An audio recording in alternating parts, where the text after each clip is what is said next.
Istana Merdeka untuk mendengarkan konferensi terkait corona. Yaitu Dr. Ahmad Yuryanto. Saya akan mensupport beliau terus di bidang data, di bidang apapun supaya terjadi efisiensi dari tenaga supaya saya betul-betul bisa konsentrasi dengan baik. Apa yang bisa saya lakukan nanti sewaktu-waktu beliau kelelahan ya ganti saya, gantian terus. Jadi saya perkenalkan dulu ya, ini namanya Dr. Ahmad Yuryanto. Ya, jadi beliau yang akan menjelaskan ya apapun dengan detail mengenai masalah corona ini.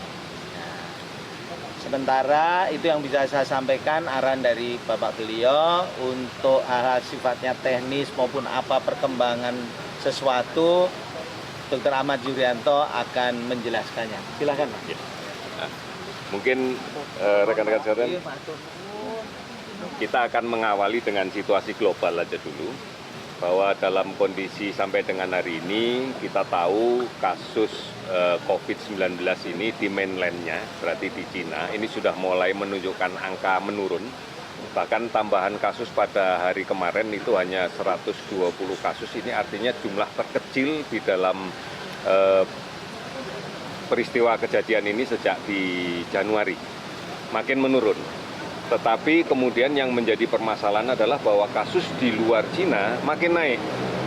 Nah, kalau kemudian kita lihat di Cina yang semakin naik ini, hampir 81% itu terfokus di 4 negara saja, yaitu di Korea Selatan, di Jepang, di Iran, dan di Italia.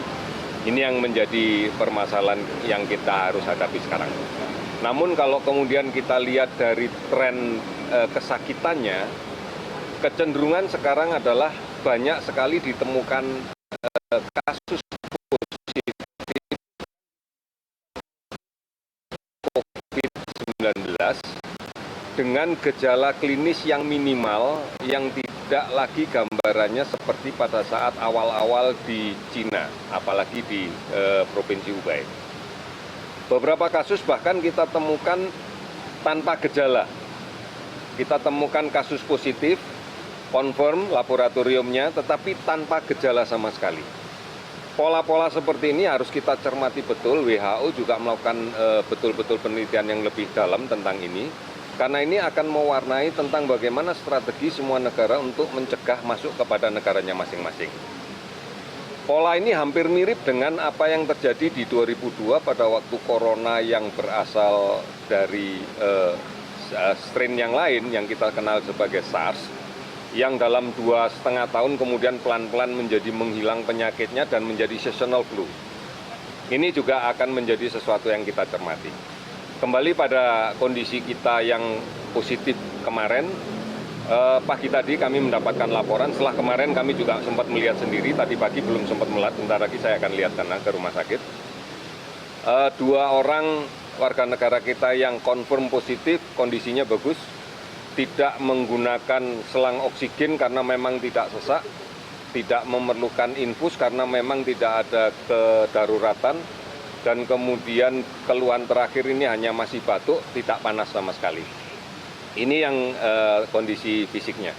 Kemudian dari tracking yang kita lakukan, karena satu keluarga ini tinggal berempat, 2 orang yang lainnya yaitu kakaknya dan pembantunya sudah kita tracking dan dua-duanya negatif. Kemudian kita juga akan mencoba tracking di teman-temannya yang ikut pesta, yang sejumlah kurang lebih 50 orang, tetapi multinasional memang dari beberapa kebangsaan, ini sedang kita lakukan tracking. Ini untuk situasi yang terakhir di kasus positif kita. Kemudian kasus terakhir yang berada di seluruh Indonesia, kami pada hari ini sudah melakukan pemeriksaan untuk 155 spesimen. Di antaranya ada 2 yang positif yang kemarin itu, ini data akumulatif. Kemudian masih ada 2 yang belum selesai kita periksa karena memang spesimennya juga baru masuk. Yang lain-lainnya negatif. Ini berasal dari 44 rumah sakit di 23 provinsi. Nah, spesimen ini diambil dari mekanisme kewaspadaan kita bahwa semua orang yang masuk ke Indonesia yang berasal dari negara yang transmisi human to human-nya kita yakini ada dan kuat, ini kita jadikan kelompok orang dalam pemantauan. Mereka lah yang kemudian kita pantau terus-menerus, kita ikuti pergerakannya, tentunya ini menggunakan data track yang mereka sampaikan ke kita. Dan dari data ini kemudian manakala ada yang sakit dengan gejala mengarah ke influenza berat, maka kelompok ini yang kita masukkan di dalam pasien dalam pengawasan PDP. PDP inilah yang kemudian kita periksa spesimennya. Jadi PDP inilah yang data terakhir kita mengatakan 155 orang itu. Sekarang masih berjalan terus. Kemudian masalah berikutnya yang akan saya informasikan lagi adalah anak buah kapal warga negara Indonesia, ex kapal pesiar World Dream.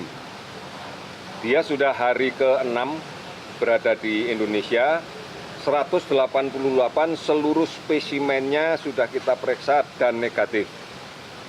Data yang kami himpun dari sejak hari pertama mereka masuk di KRI Suharto, seluruhnya dalam kondisi sehat.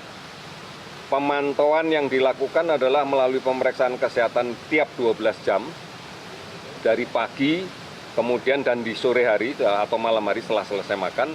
Tidak ada yang kemudian suhunya di atas 37,5 derajat Celcius. Semua berada di bawah 37,5, bahkan rata-rata ada di sekitar 36 derajat. Secara keseluruhan keluhan subjektif mereka tidak ada yang mengeluh tidak enak badan, panas atau batuk atau sesak, tidak ada. Kemudian yang kedua, pemantauan kita pada 69 anak buah kapal WNI yang berasal dari Diamond Prince. Seluruh spesimen sudah kita ambil sebanyak 69. Sekarang sedang dalam proses untuk kita selesaikan pemeriksaan keseluruhan. Sudah ada 60 lebih yang sudah selesai per tadi pagi sebelum saya berangkat ke sini. Semuanya negatif, yang 60-an itu, maka sisanya akan kita harapkan pada hari ini, siang ini semestinya sudah selesai, nanti akan kami cek lagi. Harapan kita adalah mereka juga dalam kondisi sehat, meskipun kita tahu bahwa kapal Diamond Prince ini memiliki kerawanan yang lebih tinggi, karena pernah menjadi epicentrum yang cukup tinggi intensitas kasus positifnya, hampir sekitar 20%. Jauh lebih tinggi dibanding dengan kota Wuhan sendiri pada waktu awal-awal itu hanya sekitar 5%.